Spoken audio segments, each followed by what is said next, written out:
Welcome. If all you have is a circular saw and you need to make crosscuts with it that are nice and straight and even and clean, what do you use? As in this case, this is the galvanized steel for my awning on my shop out in the front. I need to cut them at about 20 inches in length and have each one have a finished edge on the front. So what you need to do is build what's called a crosscut box for the circular saw, and I'll show you how. To build a crosscut box, it's pretty simple. You can do it with scrap wood you have laying around.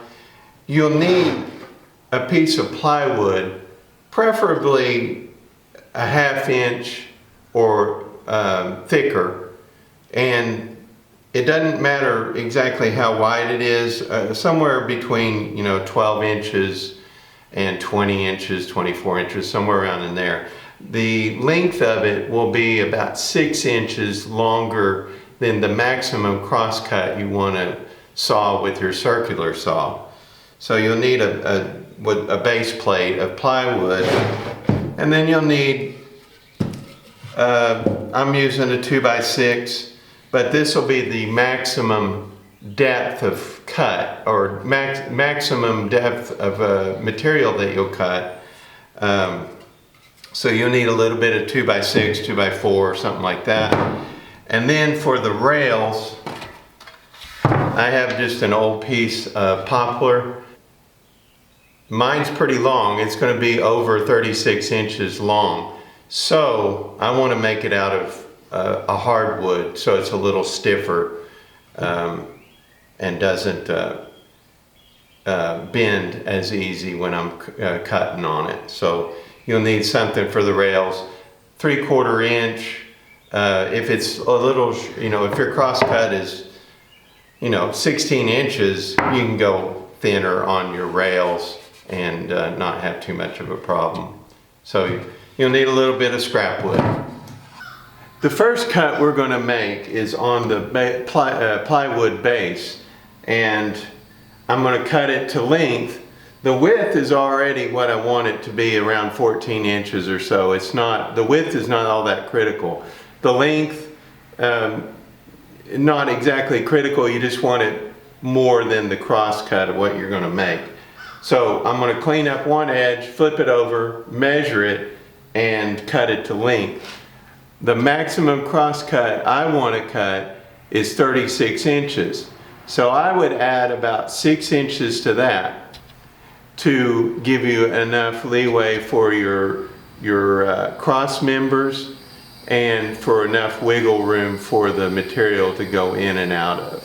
So I'm going to cross cut it.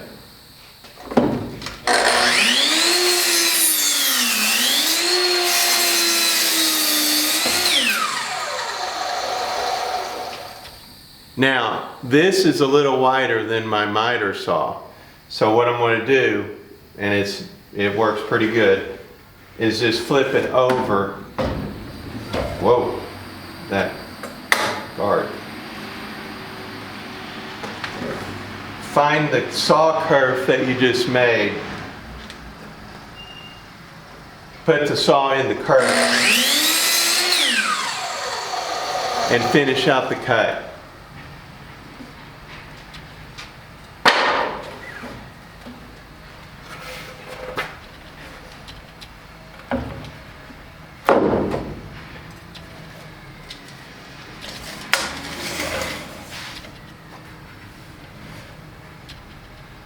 Going to measure out 42 inches. Make the second cuts.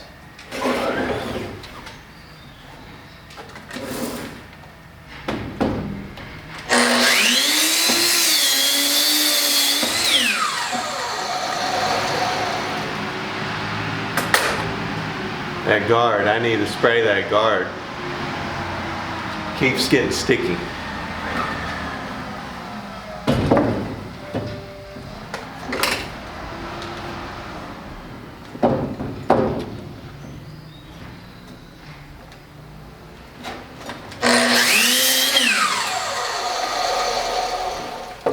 And we cut it down to size. Now we're going to rip down the rest of the wood. For the spacers, the 2x6, I'm going to rip it to about 2 inches wide. 2 pieces. And then for the rails, I need 2 pieces that are 2 inches wide, and then 2 pieces that are about 1 inch or 3/4 of an inch wide.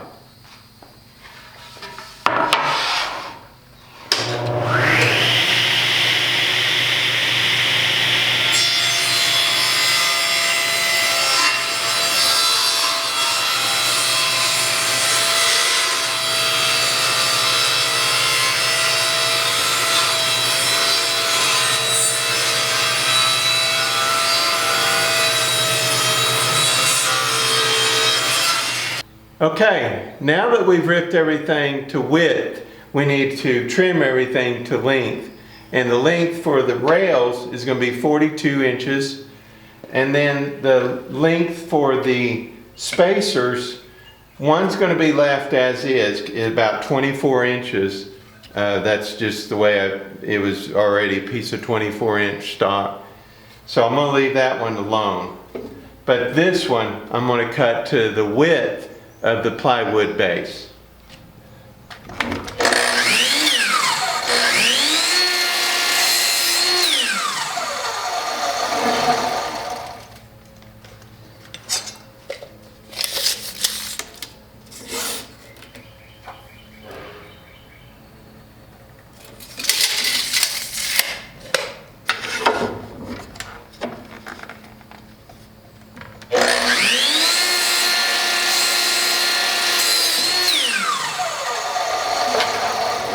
Now that we have everything cut, we're ready to assemble. The first things we're going to do is we're going to put on the spacer boards.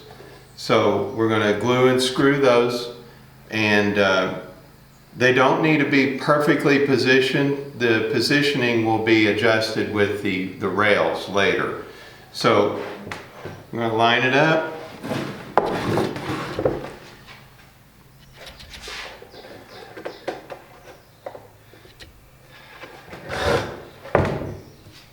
Put a little glue on it, just enough to hold it.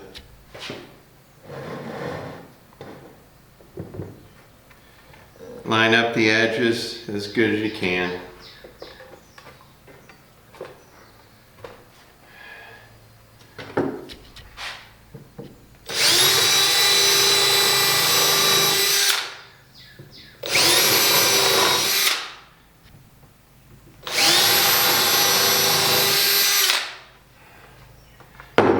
Now, I always pre-drill my screws nowadays. I used to not, and I'd have a real hard time with screwing in stuff, getting it to fasten correctly.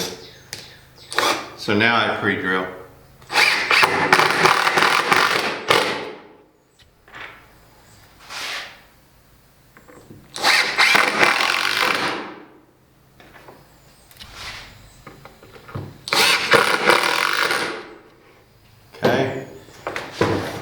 Flip it around.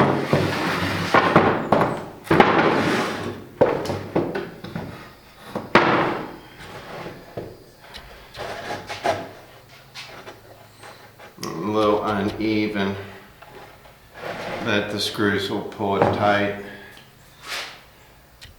A little glue.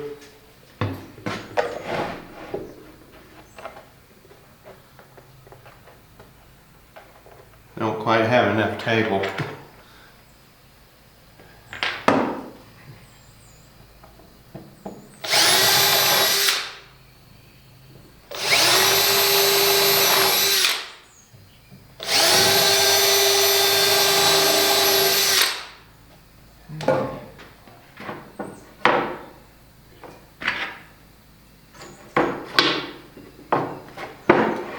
And I seem to be missing a screw. Hold on. All right. And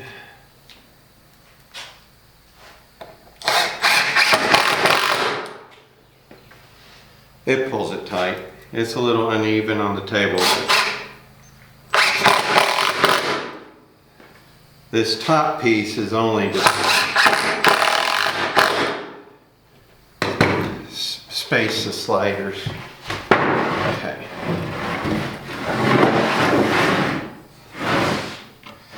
All right, next is the sliders. And we're going to place it in like an L shape like that. So we're going to glue and nail it in place. Line up this edge together when you attach them as straight as you can. Just put a little glue on one of the edges. Just a little. You don't want to fully glue the joint, just enough to keep it stable.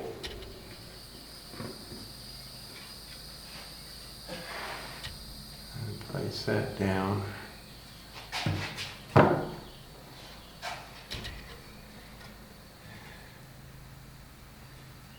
Okay, now to hold it still while it's gluing, I'm going to put a few brads in it.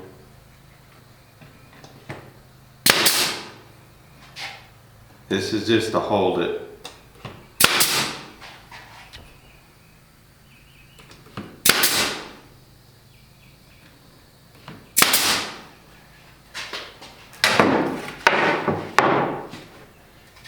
And do the same with the other side.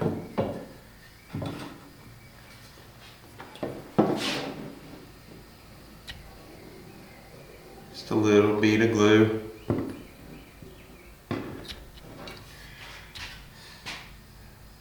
So this is what's going to be taking the weight of the saw, so I want it to be fastened together good. So a little glue is good.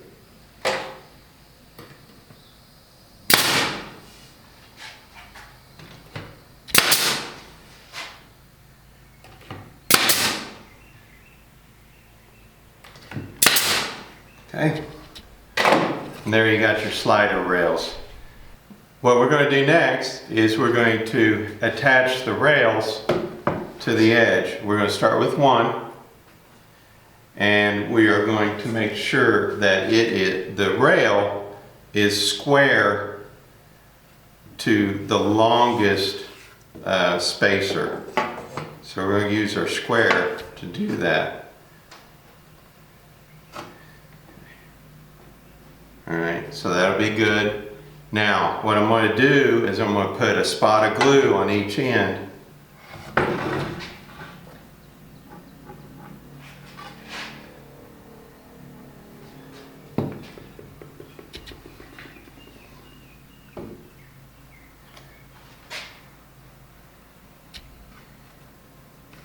Okay.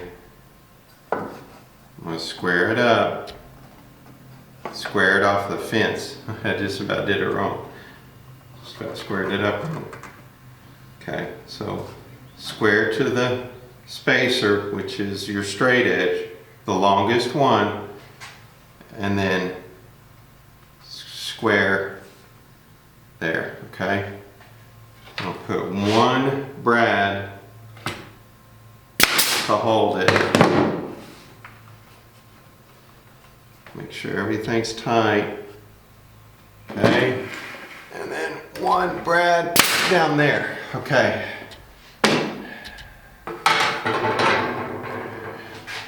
We're going to put one screw in it.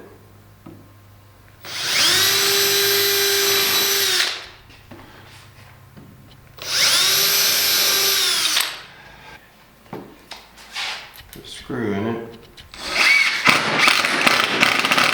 Make sure it's below the surface, and then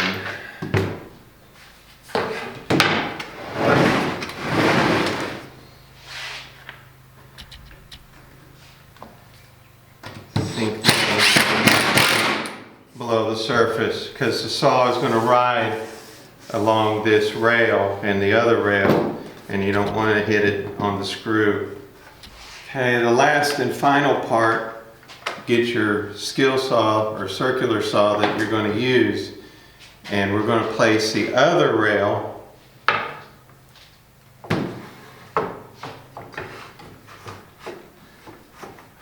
on the other side of the saw. That way the saw slides back and forth. Now you don't want to do it too tight and you don't want to attach it too loose. So there's kind of like a sweet spot. So we're going to use the saw. First we're going to mark where it is real lightly.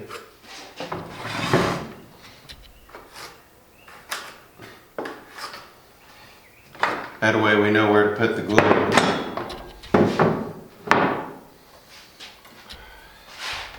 Put a spot of glue.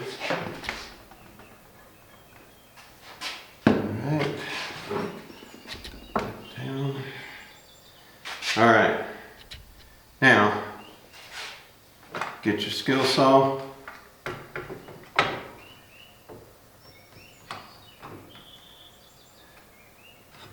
And take that blade back.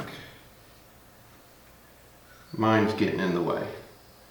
So the blade guard was causing it to be a little loose. So, there, okay. Okay. Now, tack it in place. Go down to the other end.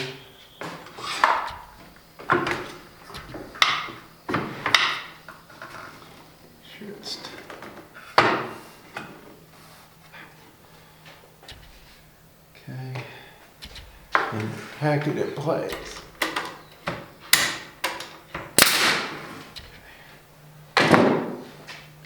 Now we'll test it.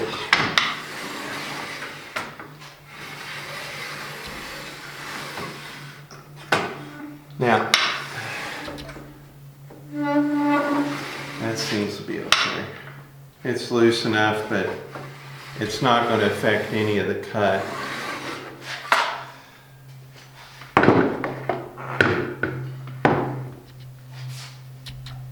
Okay. All right, and then put some screws in. Put a screw in.